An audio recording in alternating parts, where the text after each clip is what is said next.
I'm taking your appointments. Oh, y'all, buy my edge wax stick, buy my hairspray, buy my mildew spray. The same products, just Yes, a yes, different label. yes, yes, yes. We're not making that much money. These Yeah, companies are making bank, and these they products are are. awful for us. Yeah.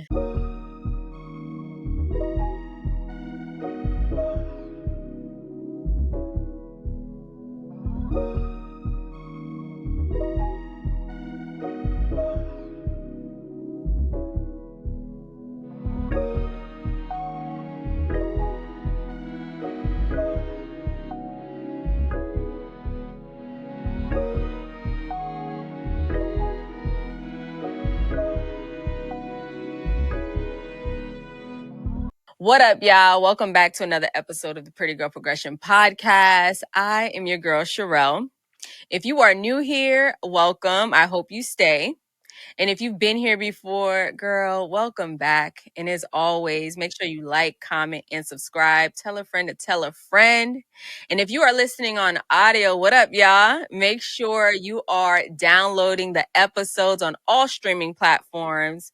And make sure if you're not listening on audio and you're checking us out on YouTube, you hit the bell notifications and the subscribe button. Thank you. Now, today, y'all, we have an extremely special guest. And I know I always say that, but I'm always bringing you some fire, some heat, and a lot of amazing women. And today is no different. We have an extremely big time entrepreneur, okay? A girl. I love it. And we have a mother, a wife, and really an overall Jill of all trades. Y'all, give a round of applause to Katia. Virtual claps. Miss Katia, how are you doing today? How are you feeling? Girl, I feel relieved. Why relieved? I mean, the past 2 years have been, I don't even want to say like challenging because it's been beautiful challenges. Mm-hmm. A little bit mixed of the Squid Games, but it's there's some challenges, but some really, really just amazing things have happened. But right now, it's just more peace and relief because a lot of hard projects I've been working weeks on is finally coming up to just wrapped up and finished, and now I can just start enjoying the reward, the fruit of my labor. Ooh, I love that. So you know what? This is what we're gonna get into because you have so many things going on. I always like to check in on just your faith and where you're at spiritually to be able to do the things that you do. So how would you describe yourself right now spiritually and where your faith is with everything? I will definitely say that it's probably the highest frequency I've ever experienced and have been on spiritually, because just like how I handle, certain situations that don't go as planned, it's not like how I used to handle it, where I would sit here, was like, be upset about something for so long. So I feel like my optimism, I would say, is just a lot better now. My emotional intelligence is a lot better now, and I feel as if I have a lot more control in my destiny and my future. Um, I don't know how, and I don't know why, but that's just how I've been feeling. I'm like, I haven't been giving people as much power as I used to back in the day. I always remind myself that I'm in control. Sorry, y'all. There's some people walking by. Yeah, she's at her shop right now. If you can see, there's a whole bunch of wigs in the background, and she's at her new storefront. So she's gonna be waving, but we love that. Yeah, Okay. yeah. So, well, speaking of that, like being at a high frequency, I like to go into childhood. Who were you as a young girl? And yeah, who were you as a young girl? I felt, as a young girl, I felt like, I don't know why, I was always in a rush. Like, my aunt, she would always say, Katia is going places, because every time we would go anywhere, it doesn't matter. I'm the first one ahead. I'm walking. Like, I know where I'm going. But even like when I would go through challenges as a child, I don't know. I never felt alone, but I was an only child for like 17 years. But I never felt alone because I always felt like a presence with me internally, God. So as a child, I was very artistic. I was very creative. I was very outspoken. I was kind of a butthead most of the times. I like to challenge everybody and everything, and I thought I was right in everything. Um, and those type of traits I see in my oldest son, and it triggers me at times. I saw how people reacted to me at that age with that type of behavior and whatnot. But I also feel like, no, you just need to be shaped. Like, this is good. I love that you're challenging. You just need to be shaped and molded a little bit. You know what I mean? So you know when and where to use that.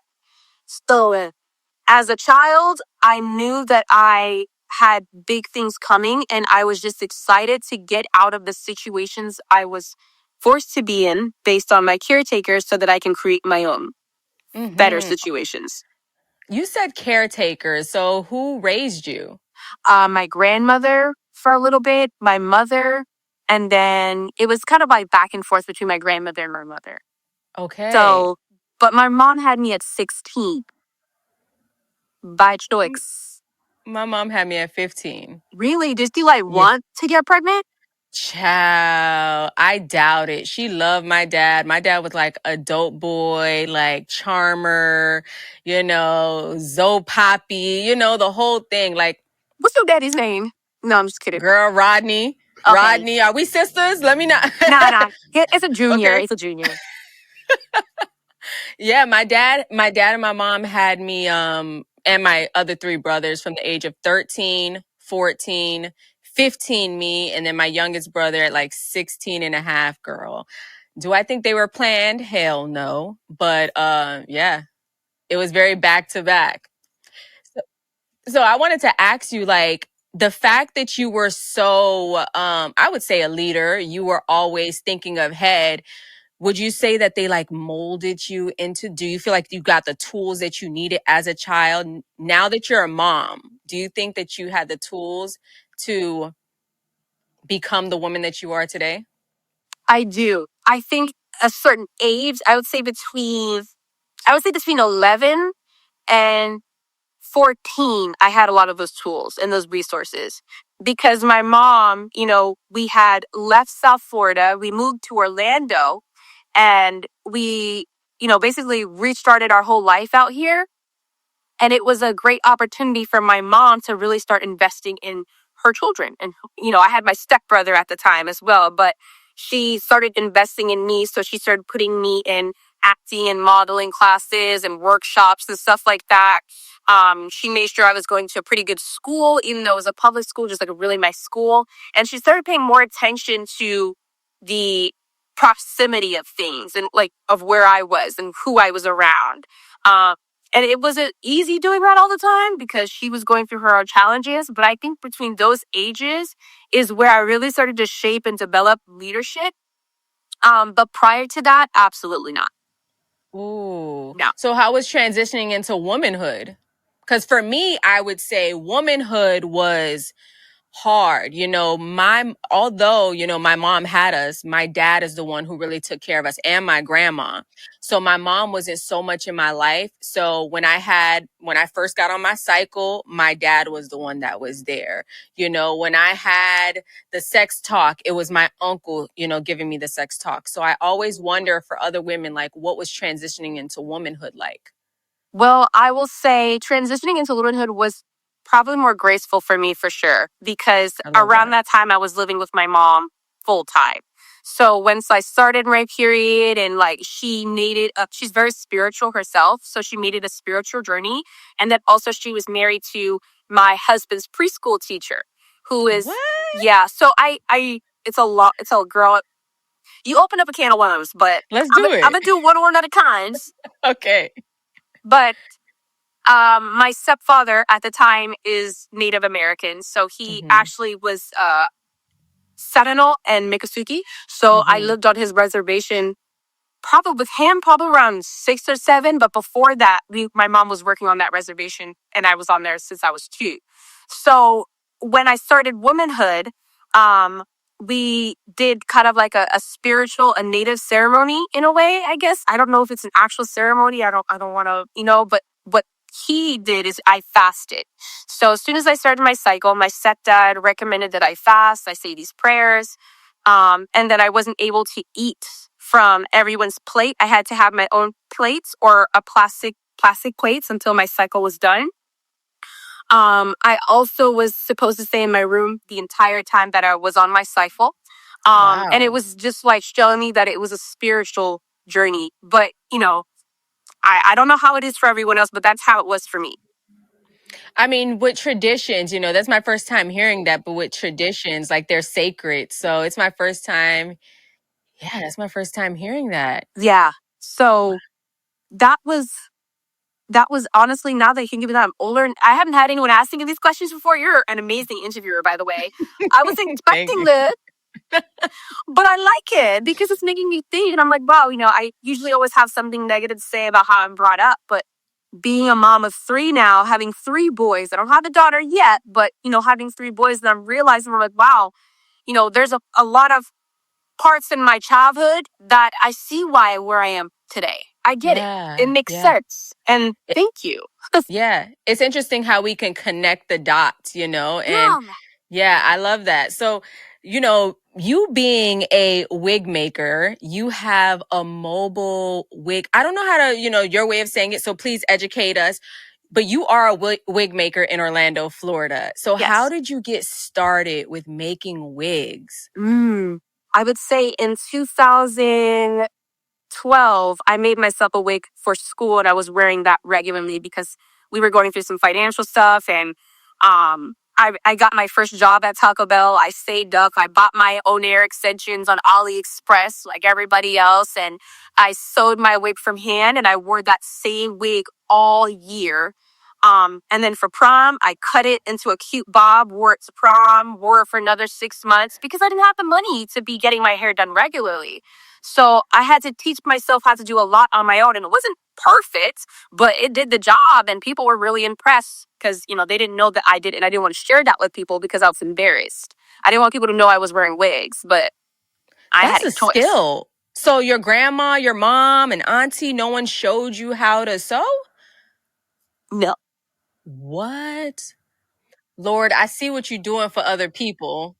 And I would love to learn how to sew because, baby, hair is expensive. And if you know how to sew, my God. Oh, actually, I take that back because you brought me back to my childhood and now I'm getting more memories. But when I lived on the reservation, we had this place called the DSO, which is it's like like a cultural thing where you go there and you learn about culture, you learn how to sew and stuff. We used to go to like youth conferences with the tribe, and I would actually learn how to sew. I don't know, was I sewing with them? I don't think I was sewing, but I was watching. I might have made a pillow or two there, but Wow. actually sewing was very. That's probably where I even got it, girl. You got me solved in my life here, because I'm like, where did that come from? But now that I think of it, when I used to go to the DSO, I would sit and I would see all of the moms and the aunts sewing their skirts. They would make their skirts and their dresses from scratch, and they would have events where they have the youth come, like other children, and learn how to make their own native skirts. And I don't know if I don't remember if I ever made one, but I might have tried. But that was a start, and then I got introduced to it regularly throughout my life. So was in middle school, I got introduced to sewing with home ec, and I made my own pair of hands. But as for sewing wigs and hair, nobody. Okay, so this is trippy to me. Okay, you're on a reservation, Yeah. right? You're learning how to sew. I'm sure you're doing other curriculums and things like that. Please, let's talk more about that because now I am interested. I'm curious. Life on the reservation while you're learning all these different life hacks, life tools, and things. Please. And I'm not native. So I'm not Seminole, I'm not City, I'm Trinidad vacation. And I had a blended family. So it was a lot to adjust to because it's not often I saw people that looked like me there. Uh, so it was, I faced my own challenges, but other than that, that's like my home. Like a lot of the people I grew up with, I still am really cool with them now. Like that's home for me. So that's Would you all I ever say you really. were like bullied, or did you get like looks or anything racial? I don't think I think the only racism I really faced was my own stepfather. That's Because my interesting. mom, my mom was light skinned. She was a black woman, but she was biracial. So she looked fair skinned, but like, she flat irons her hair, she looks like a white lady.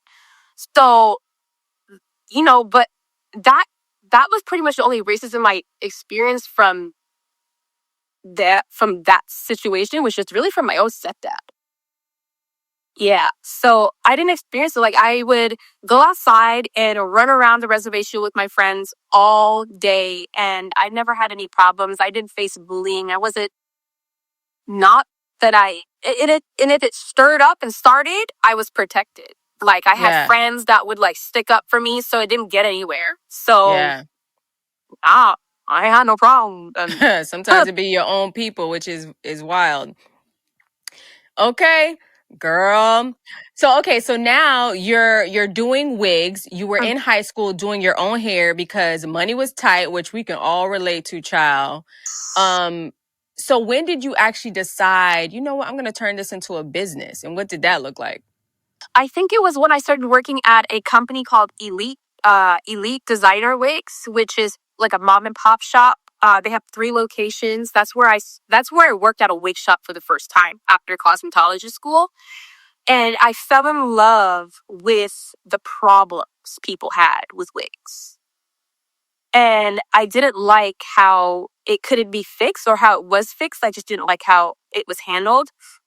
But I didn't know how else to make it better because I was still learning. I was still in my, I'm a fresh fish in this. Like I don't, but it wasn't until I relocated from South Florida all the way to Colorado with my husband, who was my boyfriend at the time. We relocated literally from all we knew and just started fresh.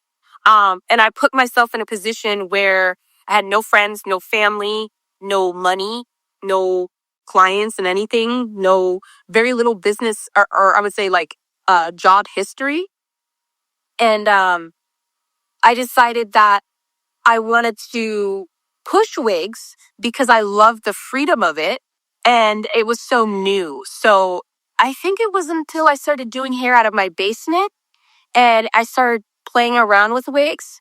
And then I was like, you know what? I wonder if I could just start making these myself because I really don't trust these manufacturers with all the hair testing going wrong that I was experiencing.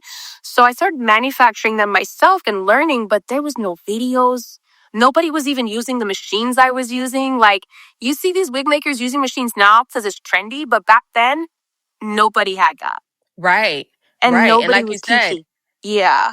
people didn't want to be known for wearing wigs. God forbid somebody knew and tried to yank yours off. You know what I mean? Exactly. Yeah. Exactly. So, okay. So it's interesting. Like, would you consider yourself at the time like a broke stylist and Absolutely. like getting it out the mud? That's what you were really doing. I was like, girl, when I tell you, so when my husband and I we purchased our first home together, I had just had my baby 7 months prior. So no, I would say 4 months prior. We bought our first home. It was our starter home. It was perfect for us. But it had this in-law suite because the previous owner would rent out the spaces to college kids. So he did a lot of like just crazy stuff with the house where it's just really boxy and just like different rooms. And I said, I don't know what we're going to do with this room, babe, but I'm like, you know what? This might be where I do hair. I said, I could start working from home and I could still take care of the baby. And he didn't, he's like, you don't got to, listen, I just remind you, my husband is traditional. So me choosing to work and do all of this is literally my choice. My husband didn't say you need to go get your butt and work because we got it. We got it. And sometimes he would have to remind you, he's like, listen, you working too hard as if the bills aren't already paid. So, Ooh. and that was his way of just getting me to get out of survival mode because I was hyper independent and I saw a lot that my mom went through. So I would project that on my own relationship and I wouldn't allow myself to fully trust him and financially Yeah. specifically, but I trusted him outside of it. But he never gave me reasons for me not to trust him. That was Ooh. my own insecurities and problems. Let me tell you something. It just reminds me of like being a Proverbs 31 woman, right? Like I was just having this conversation with my I don't know if it was my boyfriend or a friend, but I was like, man, a Proverbs 31 woman really is a working woman, a woman who was a wealthy woman, had her like maids and like was really out there getting it. And nowadays women are like taking Proverbs 31 as a stay at home kept woman. And it really wasn't that. So can we just talk about, first of all, the support in your marriage? Support is a huge thing. I know there's a lot of girls who are business owners, entrepreneurs, or who just have a dream and a goal, but they have a partner who doesn't support them. Do you have any advice for a girl who has big dreams, but loves her man and he's not as supportive as she would like him to be? What would you say to her? I personally feel like that is kind of just like a projection from that's a problem with the man, meaning he probably doesn't believe in you because he doesn't believe in himself. Jeez. So that's really all to it. There's really no rocket science. I mean, men are pretty clear with their communication and they show it, but it's us women who just choose to handle things emotionally. Like, he didn't need that. He just had a rough day. No, he told you exactly how it is. There's no ifs, ands, or buts. And if you keep entertaining that and picking at it, then you're going to have other problems. You know what I mean? Like, it's just so until he's confident in himself in something, he ain't gonna be accompanying you.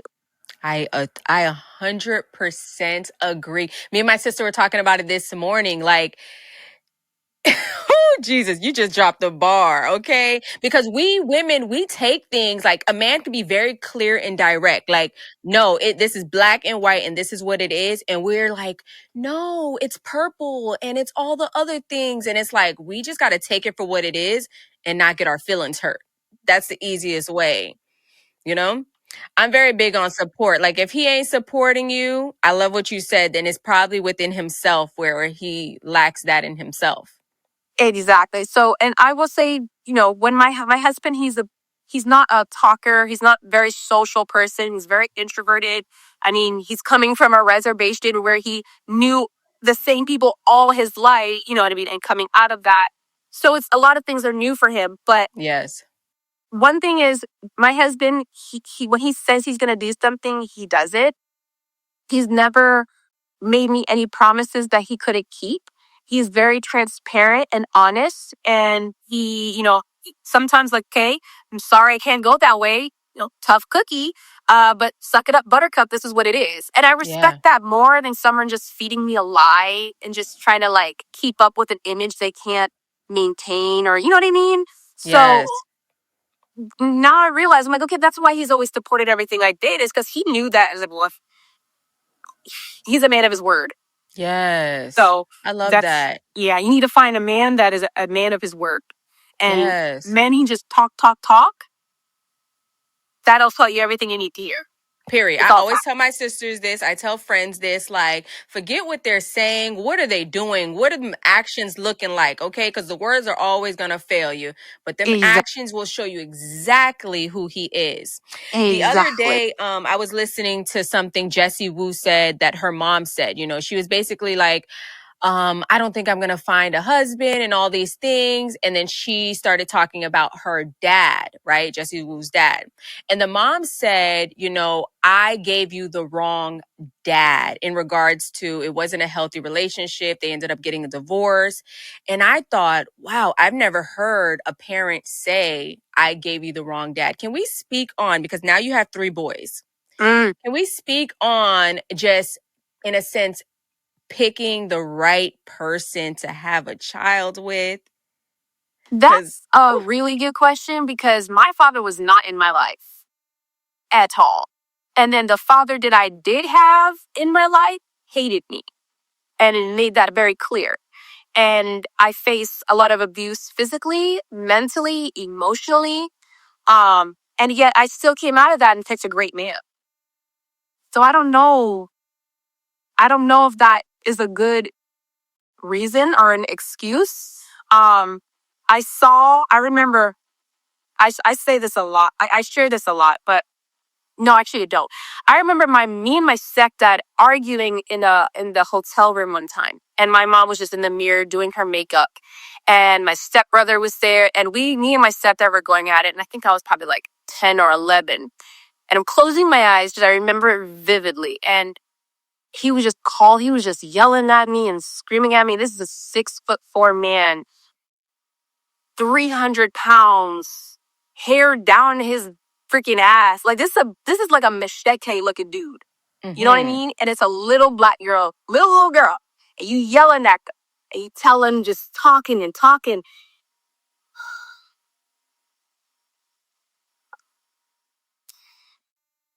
And I remember looking him in the eye and screaming. And I said, when I get married, I'm going to marry a man that loves me for me and loves my children more. And You're gonna I get am that. never going to allow anyone to disrespect my child. And I'm not going to allow my husband to be mean. And I just kept going and going. And he just shut up, just quiet. And he just sat there and he just looked at me. And I just opened him. In my view, I screaming at him in the closet with the door in Mm. front. And my mom just listening to it all. And I said, I'm never going to marry a man who hates me. And he's going to love me for me. And he's going to love my children. And he's not going to be like you. And here we are. My God. Look at Girl. God. Yeah. Girl, it make me Yeah. cry because it makes me think of that when it comes to my childhood, my dad. Although my dad raised me, he was abusive too. You know, he had his own vices. And you know, when I grew up, I started to say to myself, I want to be with a man who is going to protect my children, Yes. protect me, to mean what he says and says what he means, the actions align.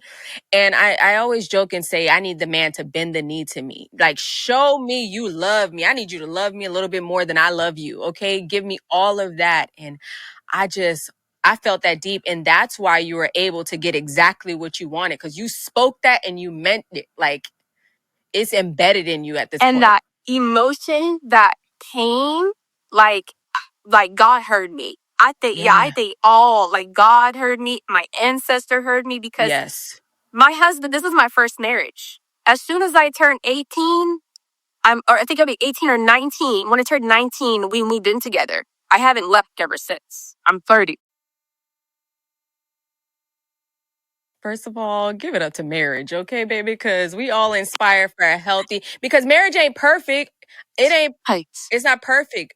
But you in there, girl, and you spoke that into existence. Yeah. Jesus. And I'm so proud of myself because I also stood up for myself, and then also me saying that, it made me raise my standards. So I've been in other relationships prior to being married. I've been in Mm-hmm. several relationships before getting married, but they were very short. Once I saw Mm-hmm. red flags, I'm like, okay, you can't provide, you can't protect. I don't want you. And it doesn't happen in, oh, you got to have a lot of money. I dated men and I had more money. I was the one with the money. I was the one with the car picking Mm. you up from work. You know what I mean? Mm. But at least protect me and provide other things. You know what I mean? Because I'm not going to expect you to do all that. You know, it's not easy to provide for anyone, honestly, especially your damn self. So, Mm-hmm. but my thing is, if you can't protect me and you can't provide me some type of like stability in a way, like just even providing me a healthy environment for me to be creative. Like, hey, let's hang out at this picnic. I created this picnic for you. I'm providing a space for you to be creative and be soft. And I think people take that Yes. out of context and think, oh, well, we're looking for jewelry. We're looking for a big ring. I told my husband, I said, you ain't got to give me your ring. But he's like, no, which now I understand, because that's also another thing I want to say is don't downplay yourself. Like, if when it comes to getting married, like when I look at my ring, it's a beautiful ring. I love it. It's a big Yes. ring. But I also feel like when other men see it, it's intimidating because they know I'm taken care of. So Yes. it's confident. So like I can't compete with that. Yes. So I see why. But before I was like, we just got married. You get a little band. Ain't gotta be nothing crazy. He's like, No. absolutely not. He looked at me just like in disgust. He's like, you need to do Because better. he knew what you deserved. So when did you know? Like, when did you know that you know that you know that he was the one? Girl, are you ready? I'm ready. I was 12. What? I was 12. Now, my family and his family used to vacation together. He had Okay. 7 siblings. 7. And usually when they travel together, his mom wasn't traveling with all of the kids. It was usually like the youngest, and then the older kids were like with their dad or somewhere else. But on this specific vacation, my husband was there. And I don't know why, but I was just so drawn to him. Like, this felt like this magnet was just pulling me in. And like to the point where like, when like you kind of put your phone up against something and like scatter, I don't know, like a tech, I don't know how to explain it, but like it's like as soon as he came near me, I got shaky, like my hands would Oh. get shaky, my stomach would get like twisted up. And I was like, that's my husband. Something said, that's your husband. And I think after that vacation, I think his sister was like messing around because it's like, your brother's so cute. I love his eyes because he has these beautiful hazel eyes, and he was bigger at the time, but I loved it. He was probably like, I don't know. He's like a little chubby and whatnot, but Yes. I loved it. I just loved everything about him. Everything that he complained about, I loved it 10 times more. And I said that to his sister that I loved his eyes and whatnot. And she's like, Katia got a crush on you. It's awkward. And then for 2 years, I didn't hear back. Oh my Yeah. But I gosh. was 12. He was 14. Y'all grew up together. What a beautiful love story. Now you have 3 babies. You're building this life. I absolutely love that. So Thank to the you. ladies, okay, you will know. He will treat you like a queen. He Yeah. will know like this is it. And Yeah. I love that for you. Thank you. And I believe everyone has access to that. Yeah. You just got to ask for it. And you have to Yes. believe it as if you already have it. See, the thing is, when I said that to my stepdad, I said it as if I already had it. Mhm. So, And that's how you get it. So, okay, I just love talking marriage and children me too. because that's my goal in life. Like not my biggest, but it is a goal. I need a helpmate, a divine partner, so I just love that. So let's go back to business because when I first met you, I met you at a content creator experience event, right? And I seen all these different wigs that you had. You had the women modeling them, and I was like, damn, this is like some luxury hair. I'm like, it must cost a lot of money. Like, geez. So when was your first big break when it came to your hair, your wig business?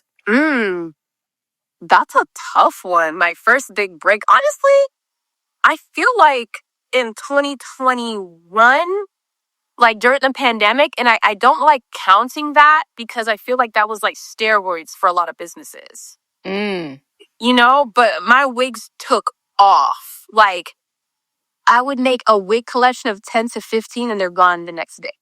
jeez. So that was a really, really good time. But that was also during the time where people couldn't go get their hair done.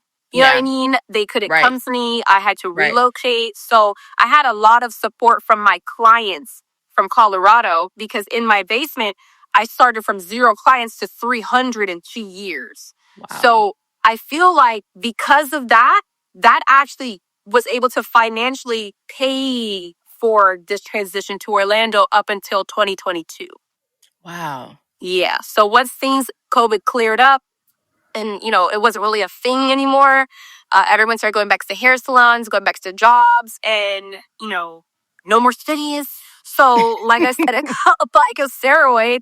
So, business kind of went down. It went real bad after that until recently. So, Can I ask you, because I've never sewn, I've obviously never made wigs. I be trying to teach myself how to do a little something, something. Can anybody learn how to make a wig? Because you're offering right now coaching. mhm. And I'm kind of like, I know I got pretty girl progression going on. I'm all in, but can Listen, anybody learn how to make a wig? I absolutely you can. And the reason I say it depends on your coach. It depends on your teacher. I think a lot of people are out there saying that they do teach and they don't teach. I think it's just for the money. Teaching, it took me a lot to get here to even teach, okay? And a lot of my followers and my friends and my clients, everyone who's been watching me knows how much they've been asking me to teach until recently I started teaching, because if I'm going to go into something, I'm going to go in wholeheartedly. You know what I mean? I have an online class system. I put a lot of time and, put it together. But honestly, it's some one-on-ones. The one-on-one is just like that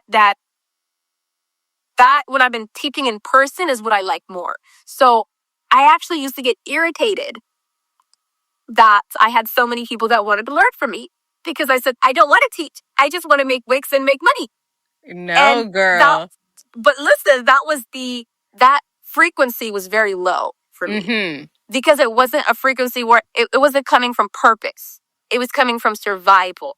So God had to Talk take about it. away my little wig fun and how I was, because he's like, no, that's not why I put you in here. I put you in here for another reason. That's to be a light, to be an educator, be a teacher, a mentor, because what you know and what I'm teaching you, those downloads I'm getting, it's not for no reason. It's not just for you. So that happened. And now I don't even want to, I stopped doing wig collections. So you can go on my website and I have like whatever I have on this wall, but it's either custom or that's it. Because my primary focus is working with women and children who are going through hair loss. And that's either through the foundation or I'm working with them independently and, getting donations to help make them a wig. That's more purpose for me. But I have no desire to spend thousands of dollars to create a 10, 20-piece wig collection. That's just not my desire anymore. Yes. Let's talk about the foundation. Mm-hmm. Quick question. How long does it take to make a wig? I'm just calculating for myself. For me, Uh-huh. latest would be 20, I think, was it 22 minutes? 22 minutes. That's slow. Normally it takes me 14. I made a lot of wigs, girl. It takes 22 minutes to make a wig? Just so focus, no talking, no distraction. Just me and the music. Okay, I got my pen and paper here, so I'm ready to I got to learn. Let's talk about your foundation, please, because you're recently on the news. I know that you work with a lot of young children, a lot of teens who suffer from chemotherapy and just a lot of hair loss. I don't know, alopecia maybe, but let's get into that because that is so purposeful. And I absolutely love that God is using a beautiful Black woman to shed light on something that so many women go through. So Yeah. please talk to us about that. Well, How did it come about? so I would say, I think what was planted in my heart at the time was probably when I was around 16 or 17. And I was trying to get community hours. And I told my mom, I said, Mom, I really wish I could do something with hospitals and kids. Keep that in mind. That was when I was 17. Wow. Fast forward to when I met Erica Karlinski. She's the founder of Fornina Foundation, which is a foundation she started after, just experiencing the whole wig situation with her own daughter, who unfortunately passed in 2018. So one thing that really frustrated Nina was that she always had to wear a wig, wear a hat over her wig because, it didn't look natural like this. It was just like a hard part, really thick, heavy, and they even set her own hair for it to be made, and they were just very unhappy with it. And we're talking about almost $3,000. She's providing the hair. So, she did that. She went through that twice, and her daughter never got to experience having a quality wig that she was confident and comfortable in. So that's what sprouted that desire in Erica to start the Fornina Foundation. But I would say, and it's so crazy, girl, because I'm like, how did y'all do this? Like, they were going just straight by faith. Like, I think they didn't have the wig maker yet. They were reaching out to companies for probably, I would say, like, this is 2025 now. I would say maybe like 2 to 3 years. They've been trying to find a wig maker. They reached out to multiple wig makers who claim to help with, cancer and all that when it comes to wigs.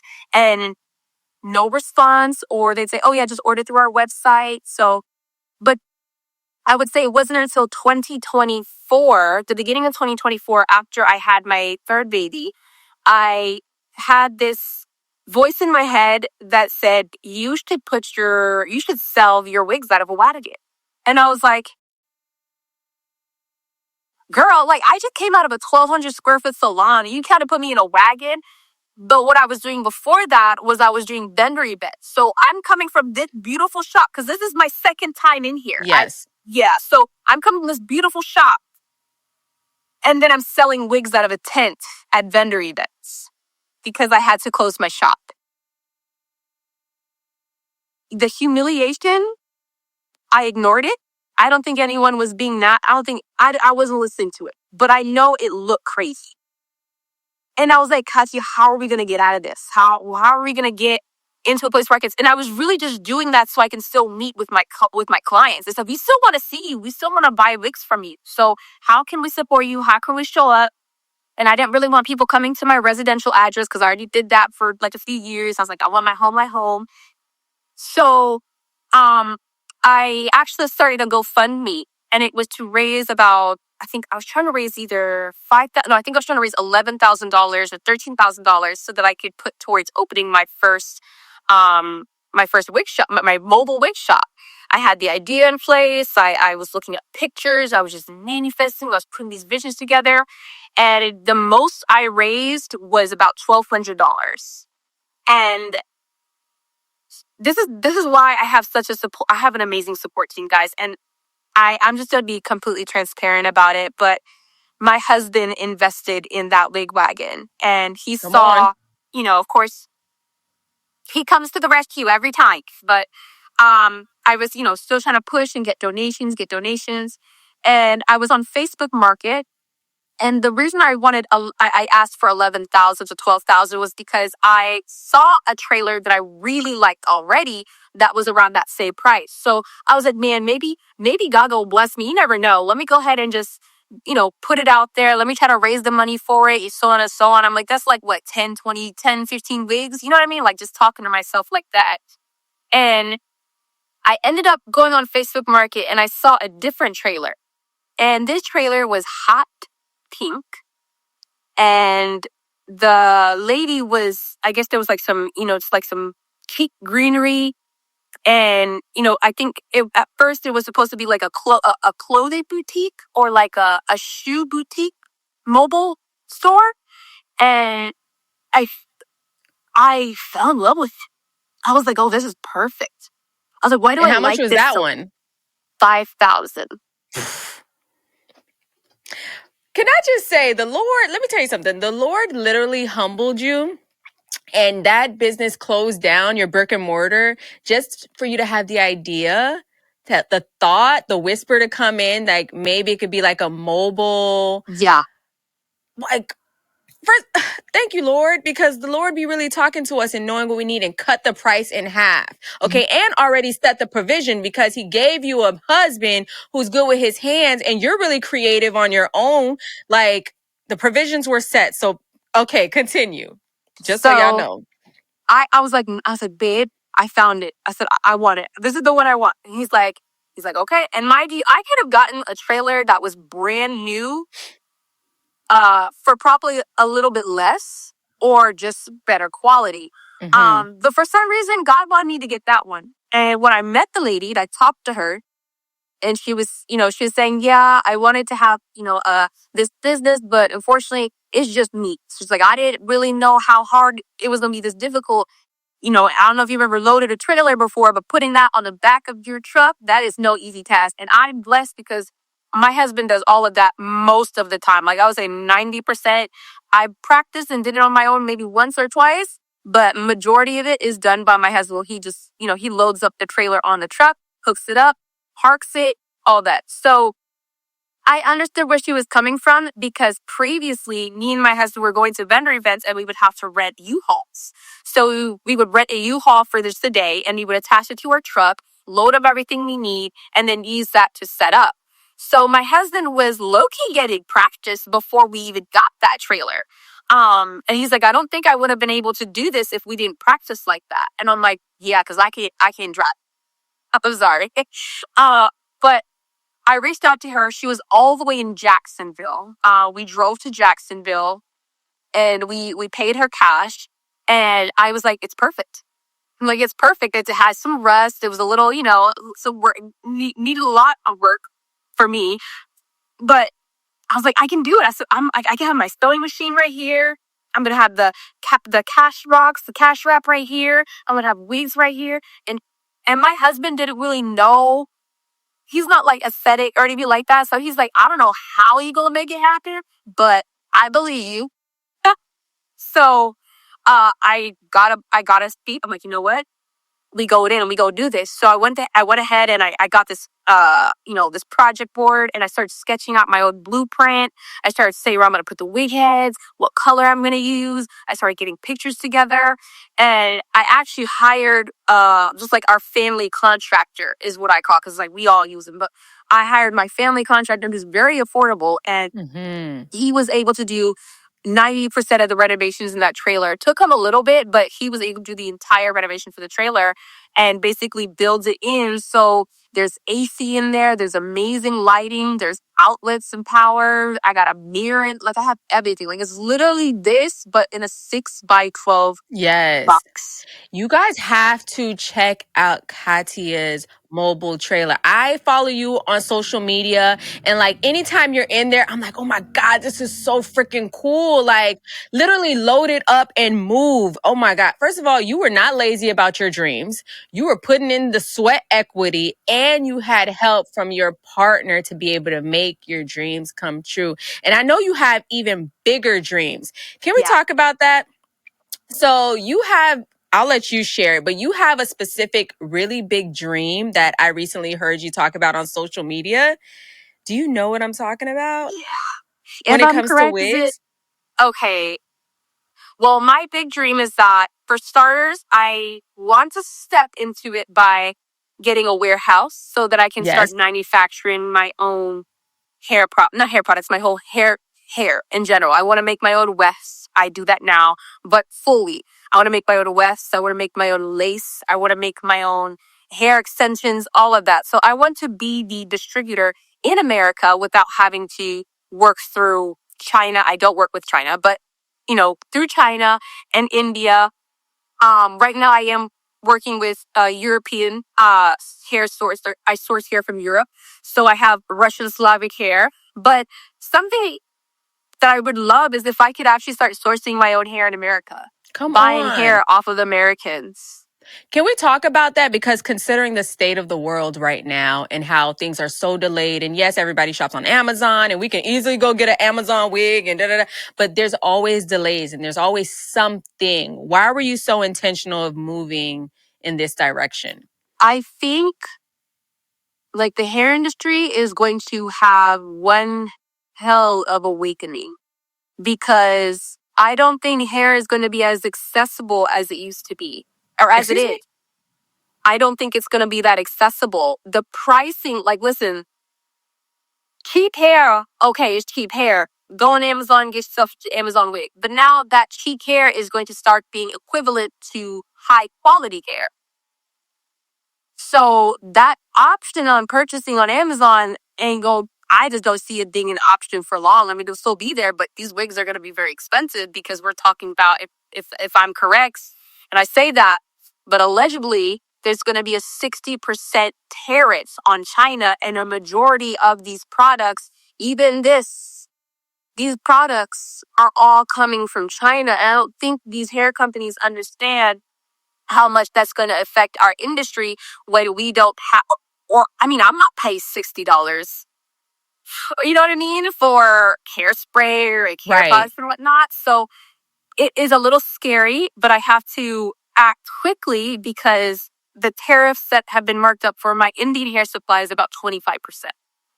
So 25% more is how much I have to go up. And my Indian hair is the most cost-effective line that I offer.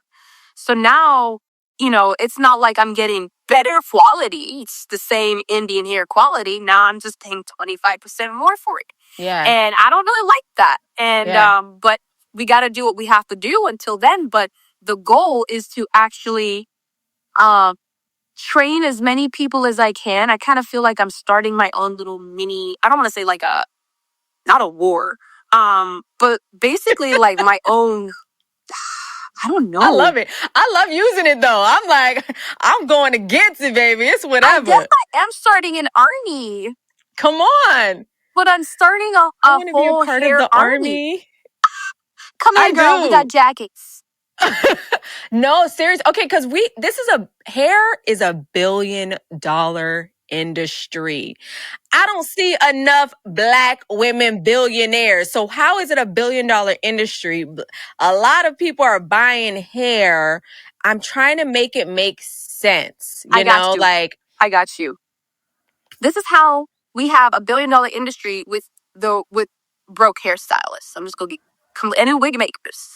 mhm. When you buy your products from China or another country, you're Yeah, depending on them, right? So whatever price they tell you is the price you get, right? Cool. Or you mark that up and whatnot. They send you it. They're making money because right. not only are they selling it to you, they're selling it to you and all your neighbors. We're all going to the same people. Well, we're Mm-hmm. not, but majority of them are going to the same suppliers. They're selling their products to us. And now these products are being entered in and being discarded in our and in the US. So even though Hair by Kiki has their own hairspray, a melty spray, it's from the same supplier in China. Yeah. Even though Kiki, uh whatever has their own hair product line, that's coming majority. And I'm not saying these ones, well, this one, yes, but I don't know. But majority of products are coming from China. So we have these hairstylists that are all doing the same damn thing. They, Yeah. Yeah. I'm taking hair appointments. Oh, y'all buy my edge wax stick, buy my hairspray, buy my mildew spray. The same products, just Yes. a Yes. different label. Yes. Yes. Yes. We're not making that much money. These Yeah. companies are making bank, and these They products are are. awful for Yeah. us. And we know that the first Black woman millionaire was selling her hair products is Madam C.J. Walker. So She's on my where? wall. Oh, I just want to get back to that, like us being able to make our own product. Okay, so like I want to bring up Bloom. Oh, Okay, okay. I want to bring up Bloom. I've heard you mention making your own products, Bloom being one of them. Can we get back to the basics of that? Oh Let's man, talk about that. yeah. So when this was in Colorado when I was taking clients in my basement. My clients were suffering from a lot of hair loss, and the dryness and all that out there. So I started researching a lot about with herbs and just like healing. I'm like, well, I'm the one doing their hair, so I don't want them to say I'm using my hair and you're the one doing it. So I'm like, Mm-hmm. let's get to the root of it. Come on. So I went and talked to my grandmother, I talked to my mother, and they came up with Mm. this really good recipe for me. And I'm like, okay. So it took me about 3 days to make. And it didn't cost too much, but it was a lot of labor, from steeping it and then soaking it for 28 hours and then straining it and then getting all like it was dark. Like the oil was almost black. It was very dark because of how strong it was. And my clients were seeing a lot of results. I was growing Mm-hmm. hair, I was growing edges back. My clients who were going through postpartum or just had their baby, they were going through postpartum shedding because they were using my oil and going by my hair regimens. So though Bloom was flying off the shelves in person, Mm. but it got to the point where I was like, man, I really want to make more of this, but I don't have the setup. I can't be doing this for my basement. Like I don't have the setup for it. And I couldn't find anyone in the US that can manufacture my products and that I could trust using the same herbal formula and the same formula that I created. I didn't trust it. And my mom actually went through something similar because I call her a herbalist. And she creates her own supplements. She has a supplement called Lung Therapy that I take all the time when it comes to me feeling like I'm getting COVID symptoms or anything like that.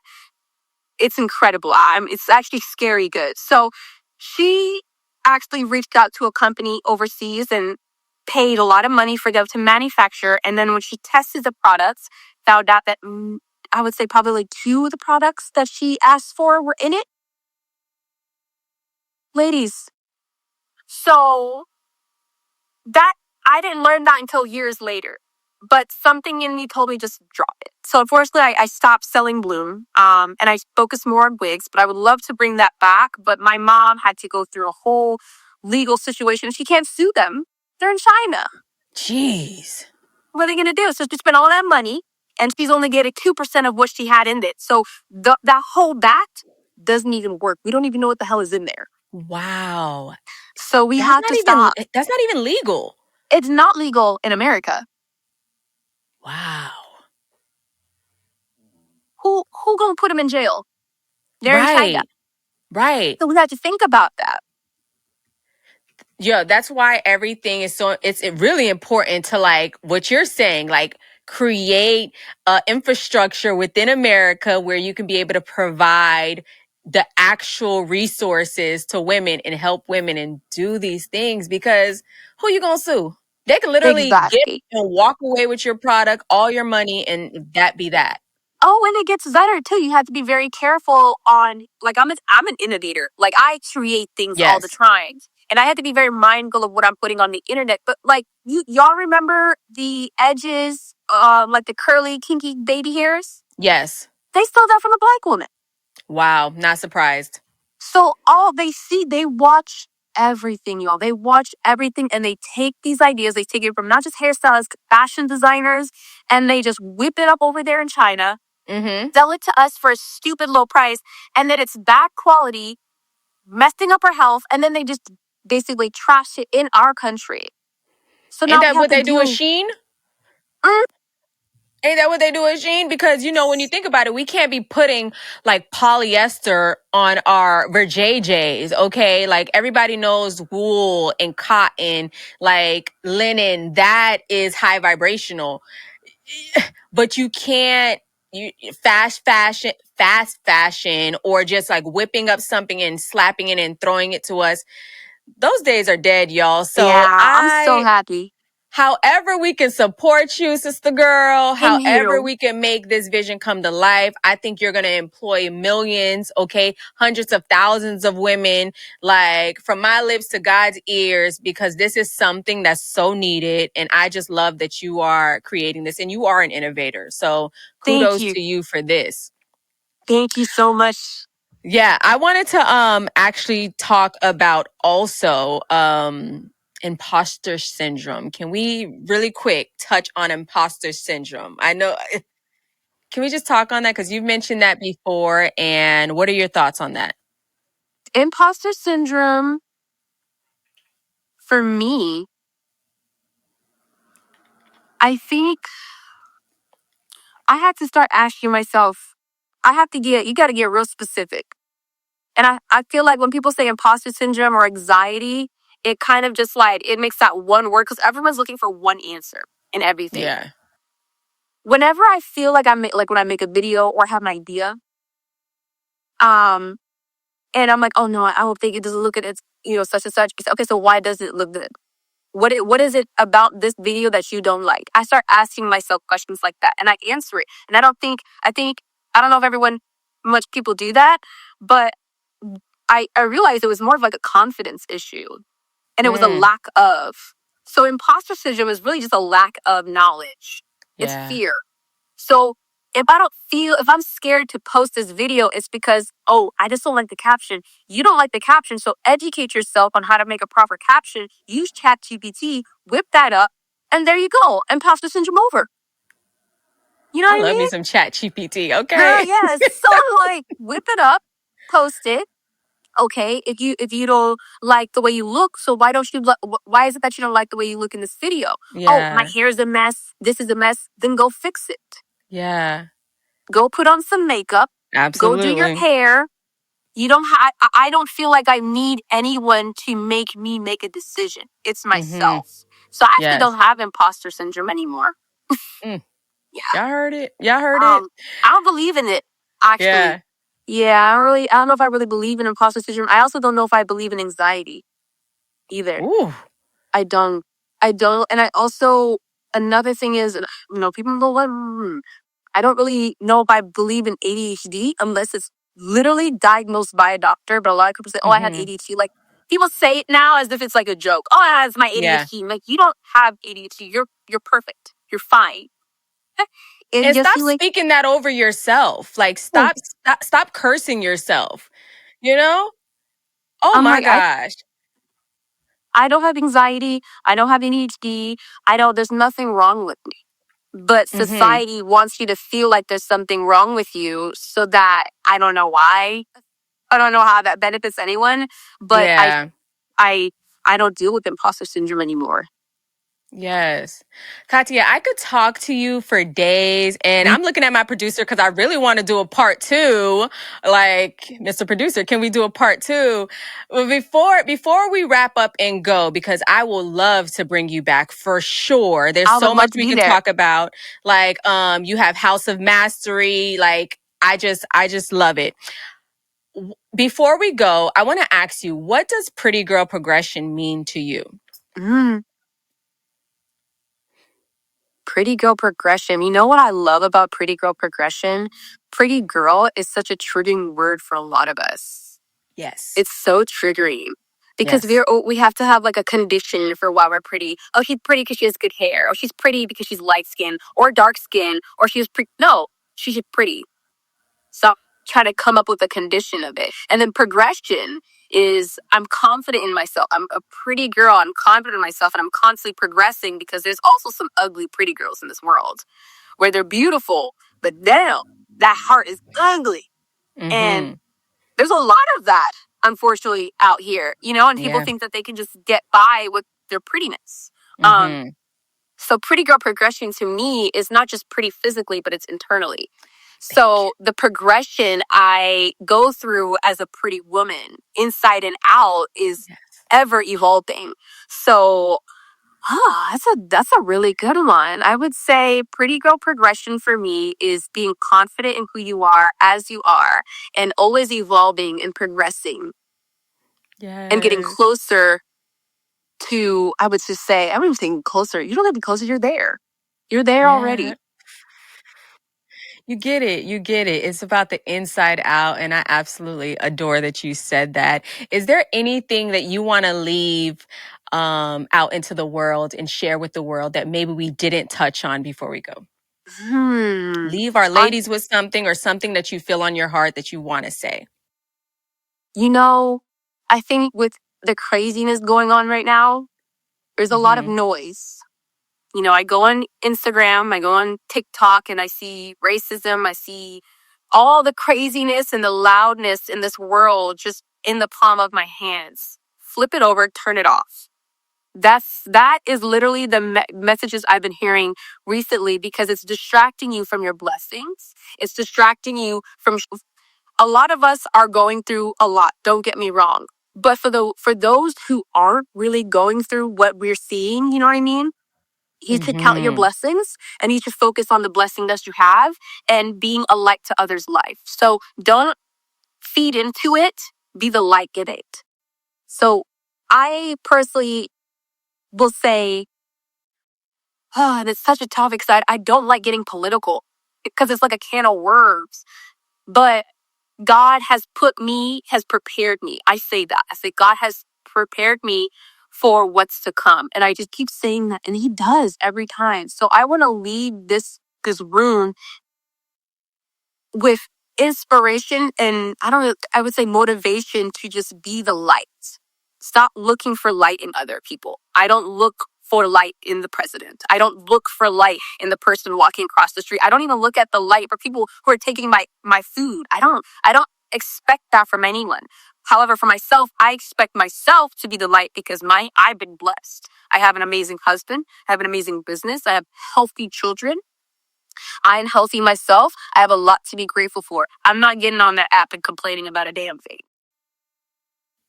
Oh, and so it is. Okay. Just count your blessings, girl. Count your blessings. Absolutely. Katia, thank you so much for sitting down with PGP. You are welcome back anytime. There's so many things that we will touch on. And I just thank God that you are existing to be able to build something where you inspire so much. You are so purpose led, and thank God for that. Okay. Continue to like flourish in your goals and all the things that you do. Where can people reach out to you? Because we're going to put it in the description. Oh, yeah. You can reach me at _POSTICHE, which is pastiche, and send me a DM. I would love to have a new student. We're looking for, I'm a mentor, I'm a coach. I'm trying to grow my army. I want to create amazing wig makers. I almost forgot to add this in, but the purpose for me wanting to train Please. so many people is because I will be I say Aveda, but I will be the wig Veda, meaning I want to be the cosmetology manufacturing school and source in the US. So in order for me to make that school accredited, where students are getting, grades from the government or, fast and all that, there has to be jobs for this career. Nobody's saying, hey, looking for wig makers, because Yeah. there's no schooling for that. So I'm training as many people as I can so that I can help create other empires outside of mine. It's not just my wig empire I want to create. I need to create other wig empires outside of the house of pastiche so that these girls that come to my school have a job lined up. Come So the on. vision is very big, and I don't have the capacity for greediness. I don't have the capacity for competition, and I don't have the capacity for doubt. So let me know when you Yes. got on it. Come to me. Woo! And so it is. You see, Mr. Producer, why I need a part 2? Yeah, We're going to have a part 2. I'll be Thank you there. so much. And as always, ladies, listen, if you love this episode, put it in the description. Ask for Katia back. Okay. I'm going to bring her back anyways, but I'm just saying, do your part. Make sure you like, comment, and subscribe. And you are downloading this episode on all streaming sites. And as always, Queen, love yourself. Later.